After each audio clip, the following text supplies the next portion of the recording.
ଏ ଛୋଟ ବାଲ୍ଟିରେ କ'ଣ ଅଛି ଆପଣ ଜାଣିଥିବେ କି ନାହିଁ ମୁଁ କହିପାରୁନି। ଚାଲନ୍ତୁ ଆଗକୁ ଜାଣିବା ଏ ଛୋଟ ବାଲ୍ଟି ଭିତରେ କ'ଣ ଅଛି।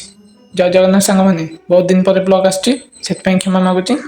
ସେ ଛୋଟ ବାଲ୍ଟି ଭିତରେ ପିଲାଦିନର କିଛି ଜିନିଷ ସାଇତିକି ରଖାଯାଇଥିଲା। ତା ମଧ୍ୟରୁ ଏ ଖେଳଟି ଅନ୍ୟତମ, ଆପଣ ଭଲ ଭାବରେ ଜାଣିଥିବେ। ଏ ଖେଳ ନା ବାଟି ଖେଳ ବୋଲି। ଦେଖିପାରୁଥିବେ ଆମେ ଏବେ ଖେଳିବାରେ ଲାଗିଛୁ। ସୌମ୍ୟ, ଦେବ, ମୁଁ, ଶିବ, ପୁଷ୍କର ଏମିତି 4-5 ଜଣ ଖେଳୁଥିଲୁ, ଦେଖିପାରୁଥିବେ। ଏ ଖେଳର ନିୟମ ହେଲା ଗୋଲ ଭିତରୁ ବାଟି ଜମାରୁ 2 ଥର ମାତ୍ର ଉଠାଇ ପାରିବ। ତାପରେ ସେ ତା ବାଟିକୁ ମାରିପାରିବ, ସେ ତା ବାଟିକୁ ମାରିପାରିବ। ଶେଷରେ ଯାହାର ବାଟି ବଞ୍ଚିବ ସିଏ ହେଇଯିବ ୱିନ୍। ଏଠି ଦେଖିପାରୁଥିବେ ଦେବ ପୁଷ୍କରକୁ କଟେଇ ଦେଲା। ଦେଖିପାରୁଥିବେ ପୁଷ୍କର କି ମୁସ୍କିଲ ହସ ମାରୁଛି। ତାପରେ ମୋ ପାଳି, ସୌମ୍ୟକୁ ମୁଁ ପୁଟିସ୍ କରିଦେଲି।